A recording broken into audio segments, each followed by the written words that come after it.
تلاقينا مع رئيس الجمهورية عبد المجيد تبون بنتكلموا فيما يخص الجامعة الجزائرية فيما يخص العلم والتكنولوجيا، وتكلمنا عليها الطلبة وكيفاش تخرج الطلبة، وإن شاء الله يعني نديروا ونجهدوا يعني باش نعلموا الطلبة فيما يخص العلم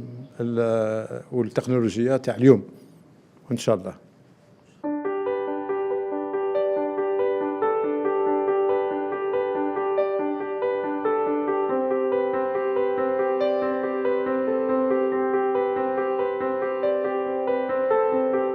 تلاقينا مع رئيس الجمهورية عبد المجيد تبون بنتكلموا فيما يخص الجامعة الجزائرية فيما يخص العلم والتكنولوجيا، وتكلمنا عليها الطلبة وكيفاش تخرج الطلبة، وإن شاء الله يعني نديروا